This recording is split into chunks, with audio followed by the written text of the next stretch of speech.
All set. Good morning, and I want to thank everyone for joining us today. It's an important announcement.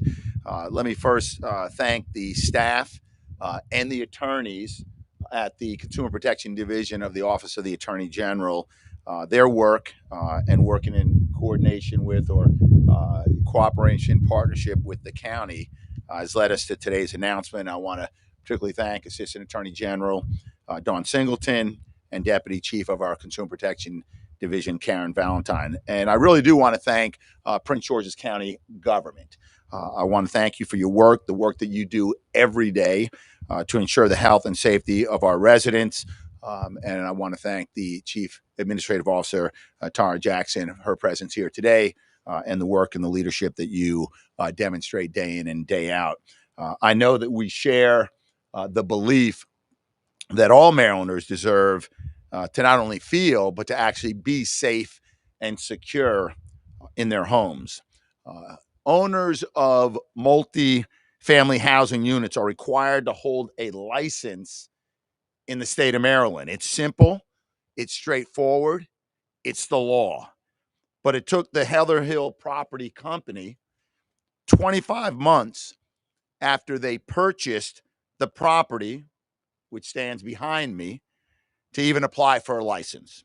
For more than 2 years, families at their property had to endure deplorable living conditions, including mushrooms growing out of the floors and cabinets, air conditioning and heating systems that don't work, and mice and roaches, rodents roaming throughout their homes. This landlord advertised renovated 1, 2, and 3-bedroom units. But what they didn't do is tell prospective tenants that the property was not licensed, or about the code violations, the infestations, the inoperable stoves, the roof leaks, the refrigerators in disrepair. Instead, when residents complained, Heather Hill Property failed to respond. They didn't fix the apartments. They didn't make the homes livable. Nothing, not even when the Prince George's County Department of Permitting, Inspection, and Enforcement continued to issue them notices of violations. Nothing. After more than 2 years, they finally applied for and received a temporary license. And what did they do? The very next month, they ran to court. The property company ran to court and filed more than 100 failure to pay rent claims against their tenants. And the code violations continued. Prince George's County suspended the temporary license after finding that every single building in the complex had housing and fire code violations. And Heather Hill failed a fire safety inspection. And yet, Heather Hill Property Company continued to charge their residents rent and threatened to assess late fees. The Office of the Attorney General is filing this action because the owners and operators of these apartments violated the Consumer Protection Act and the Consumer Debt Collection Act, laws that are designed to protect Marylanders from harmful business practices. In our action, we are seeking to recover the money the owners and operators took from their tenants through their unfair, abusive, and deceptive practices, and to force the company to stop charging tenants rent and to stop renting any vacant units so long as Heather Hill Property is not licensed. It doesn't matter whether you live in an apartment that you rent or a house that you own. Your home should be a place of safety and comfort. Home is a place for children to rest in, for parents to recharge, a space to share a meal with your family and talk about your day, and a place to make happy memories for children. But that's not what the residents of Heather Hill Apartments have experienced. Heather Hill Property Company, to them, a home is simply an opportunity for them to make money. So let me be clear, landlords. If you don't protect your tenants, the Office of the Attorney General will. Housing is a critical issue in the Office of the Attorney General. Earlier this year, our Civil Rights Division filed its first lawsuit, a housing discrimination case against a landlord on the Eastern Shore. Our complaint alleges that the landlord preyed on vulnerable women. Women experience homelessness, single mothers, women who don't have much money, and offered them benefits like reduced rent in exchange for sexual favors. That lawsuit sent another message to landlords. If you sexually harass your tenants, the Office of the Attorney General will hold you accountable. The Office of the Attorney General will not allow landlords to jeopardize the health and safety of Maryland families just so that they can turn a profit. And with that, I'd like to turn it over to Karen Valentine, Deputy Chief of our Consumer Protection Division. Thank you, Attorney General Brown. As Deputy Counsel to the Consumer Protection Division, I oversee enforcement of our housing matters. I'm going to talk a little bit about what the Consumer Protection Division does specifically for tenants and provide a few tips that tenants can consider when applying for a rental property. The Consumer Protection Division assists consumers with consumer complaints, educates consumers, and enforces the Consumer Protection Act and other consumer protection laws, including laws that are uh, in place to protect consumers. Our housing attorneys initiate enforcement actions if we identify particularly egregious or harmful practices by not only by landlords, but by new home builders, home improvement contractors, uh, project managers, and developers of homeowners associations and condo associations and others that might provide goods and services to in the housing space. If a consumer is having a dispute with a landlord or another merchant, the consumer can contact our mediation unit. In fiscal year 2023, the mediation unit received over 10,000 consumer complaints and over 17,000 calls and received over 2.6 million back for consumers. Disputes between residential landlords and tenants is one of the mediation unit's highest volume subject. So it's the biggest subject that the mediation unit gets complaints about, landlord tenant issues. There are actions that consumers can take during the application process to help reduce potential problems that might arise during the application process. For example, before agreeing to rent a property, a landlord generally will ask a person to complete an application and to pay an application fee. The applicant should make sure that the document that they are signing is actually an application and not the actual lease. And the applicant should not sign a lease until they are very comfortable with the terms of the lease agreement. If a landlord asks for the prospective tenant to pay an reservation deposit or a security deposit before they sign the application, the consumer should make sure that they ask the landlord to write on the receipt for the monies what the refund policy is, that they will be getting the money back if either they decide not to go through with the rental or the landlord decides not to go through with the rental.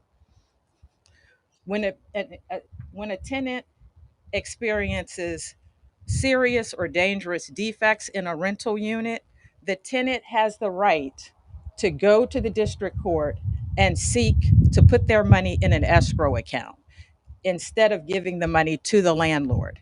The tenant, however, needs to be sure that that's the process they take. If they just stopped paying the rent, the landlord could come after the tenant. for failure to pay rent, and the landlord could bring an action against the tenant. So the tenant, while they do have the right to file an escrow claim, they need to follow that process.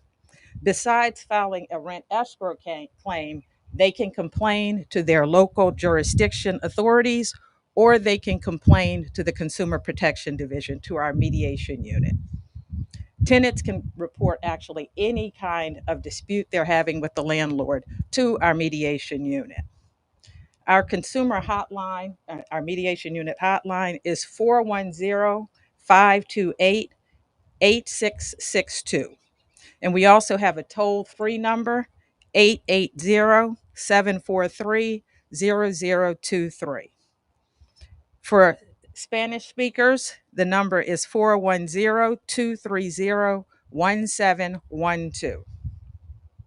Consumers can also go online to our website and download and print a complaint form, or they can file a complaint online. We also have available on our website frequently asked questions that tenants might have. And also, we have a pamphlet that provides um, tips, additional tips than the ones I gave, that can help them to avoid disputes. Next up is Tara Jackson, the Chief Administrative Officer for Prince George's County.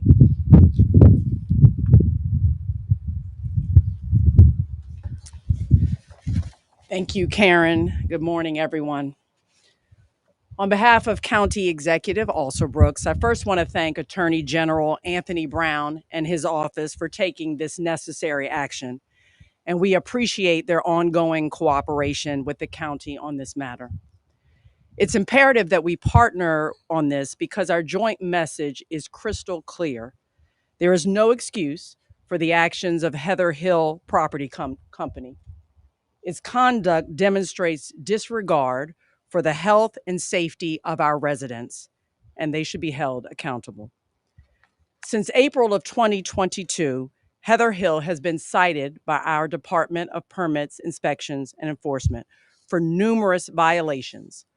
You've already heard infestation of bats, rodents, and roaches, roof leaks and rodent entry holes, leak stains and peeling paint on the walls, fire code violations, and mold in the floor and walls. Residents, again, as you've already heard, have reported instances of mushrooms growing through the floors. And we understand from the AG's office that they believe that there may be a correlation between these unclean living conditions and the health issues being experienced by some of the students that attend nearby Dent Elementary School. In addition to these unacceptable quality of life conditions, this past summer, the entire county witnessed the danger that Heather Hill's conduct put our residents in when extreme heat waves hit our region. Heather Hill property managers failed to maintain the building's HVAC systems, leading to dangerous heat conditions for residents in their apartments. To put it bluntly, Heather Hill's Apartments has been a repeated bad actor, and that is why we've taken measures against them. That's why DPI suspended Heather Hill's temporary rental license, and that's why DPI denied their rental license application last summer. And that's why we are pleased to partner with the Attorney General's office in taking additional steps today to ensure Heather Hills faces appropriate consequences. The health and safety of Prince Georgians will always come first. And the county is committed to making sure that those who subject our residents to unsafe conditions, no matter what those conditions, will answer for their actions. In addition, we know that extreme heat can be dangerous, especially to those of our most vulnerable residents. And the truth is that because of climate change, we expect to continue and experience more extreme heat during the summer months. That's why our actions on the front end are so imperative. The county has made significant strides towards becoming more climate sustainable and resilient. We've also made every effort to talk to our residents about taking precautions to protect themselves and those that they know may be more vulnerable. But today, we are imploring all apartment complexes to be more proactive because adverse situations may arise even when property managers are trying to do the right thing. We saw last summer that in some complexes that experienced HVAC outages, property managers attempted to address the situation, but a lack of access to necessary parts prevented them from expeditiously making the necessary fixes. So today, we are asking property managers to use this fall and winter to make sure that all of your systems are up to date, to be proactive so you don't have to be reactive. Please take this time to handle simple weatherization, maintenance, and energy efficiency updates. Make sure that your systems are prepared for the coming summer months. Our summer weather will grow more intense, and we need to be prepared on the front end. We want Prince Georgians to know that your well being is and will always be our first priority. Protecting the trust that you have in us is a duty that we take very seriously. We hope it's clear that those who disregard the duty they have to our residents will face consequences. We will not take lightly any conduct or lack thereof that puts the health of our children our residents, and most especially our children, at risk. Thank you again to the Attorney General's office for being our partners in this important effort.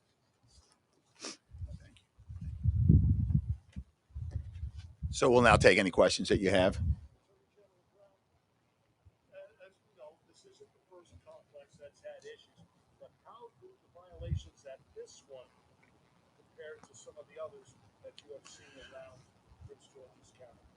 Well, let me just say generally that it's not a Prince George's County issue. You may remember my predecessor, Brian Frost, brought a fairly large action against Westminster Management. They had about 5,000 units under management in a variety of counties. So this isn't Prince George's specific. And as Karen Valentine mentioned, this is the single largest component of the complaints that we get. So what we see here at Heather Hill, we have seen elsewhere around the state. But just think about it for a minute. Think about for a minute. Just take a second and think about what you're going home to this afternoon or this evening. That warm, comfortable, welcoming environment. That is not what the residents here at Heather Hill come home to. They come home to mold. They come home to rats. They come home to refrigerators that don't work. They come home to roofs that are leaking. So whether it's here in Prince George County, Baltimore County, or anywhere else, the Office of the Attorney General, we are on the case to address this. And it is our intent not only to take action against Heather Hill, to disgorge them of profits, to make restitution to the tenants here, but to send a strong signal that throughout Maryland, this conduct is unacceptable. And we're going to use our resources to focus on the most egregious violators so that the residents are safe and held harmless. I've attended some of your previous news conferences, yet there's something in this, in your tone, I'm not hearing. It sounds like you're angrier, if you will, or angrier than I've heard you in the past. Well, I don't actually welcome the characterization of angry. I am certainly committed and impassioned about this issue. You know, when we hold these press conferences, it's designed to inform the public, to put those who engage in these unfair and deceptive practices on notice, to educate the public on what they can do, because preventative medicine is often the best, but that doesn't mean the responsibility lies with the renters alone. So, you know, when we see this time and time again, you can't help when you're doing the kind of work that I'm doing, that Tara's doing, that Karen's doing, that Dawn doing, that the folks at DPI are doing. You know, sometimes, quite frankly, I wouldn't say angry. If anything else, I'm probably sometimes get more frustrated, right? Frustrated. How are residents having to live in conditions like this? Where do they stand sort of in their licensing at this moment? Is all of that in order yet, or are they still sort of operating? You want to speak to that?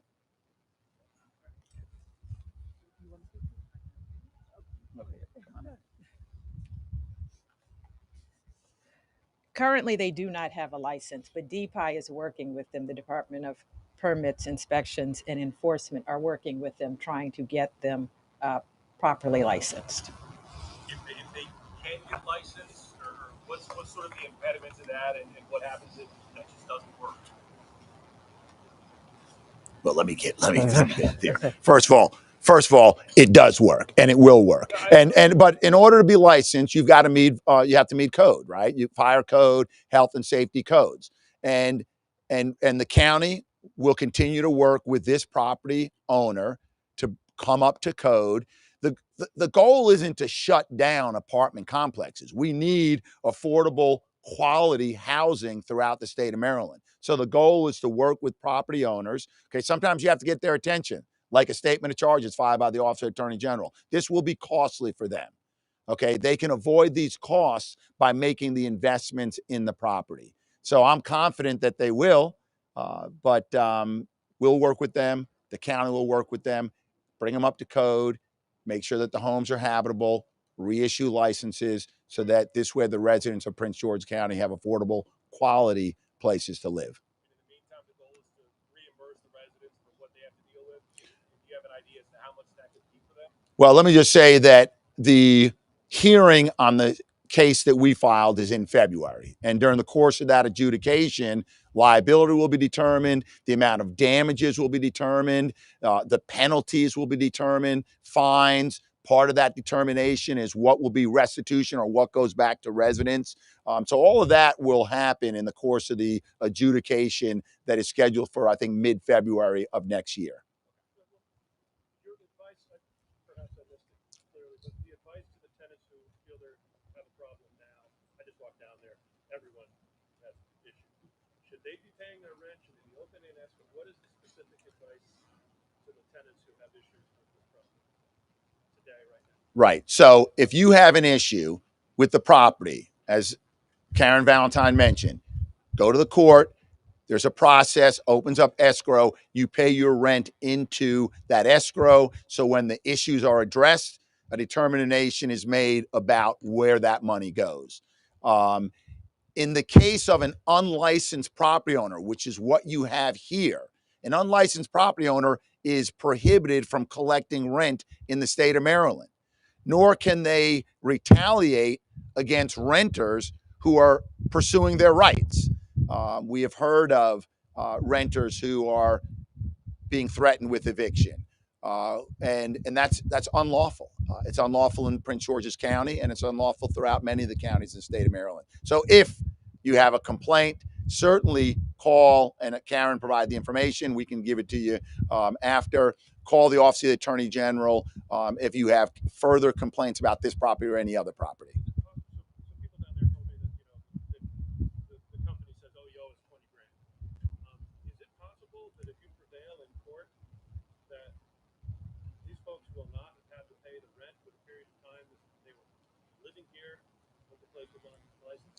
I'm not going to answer that question because that's going to be resolved, decided throughout the course of this adjudication.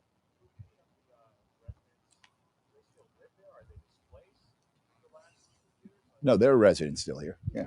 Yeah, you want to? Yeah, the answer is yes, there's still residents here. And as I mentioned, what we're seeking is that Heather Hill not rent out in the vacant units that they currently have. Because if they're not habitable, don't fill them. But we're also not trying to displace people, right? These are tough choices. This is the rock and the hard spot that no one should have to face, right? Deplorable living conditions versus homelessness, and that's the position that Heather Hill is putting these tenants. Well, I know they own multiple properties throughout the state of Maryland. This is the one that is the subject of our statement of charges.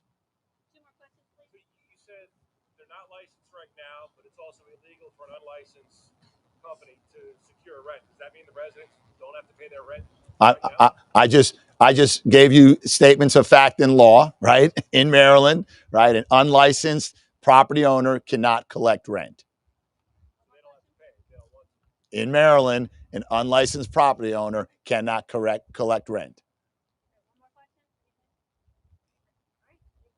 Thank you, everybody.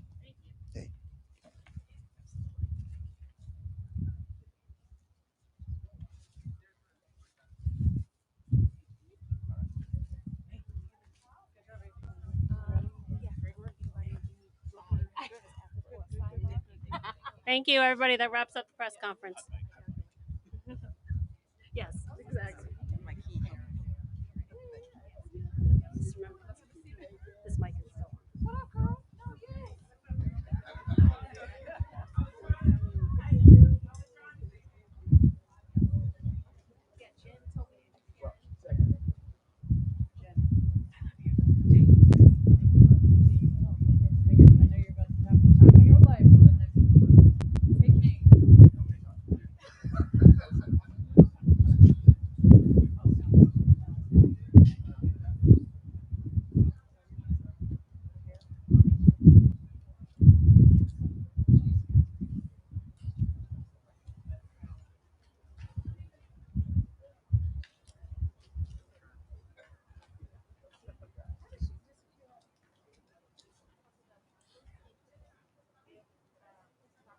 on.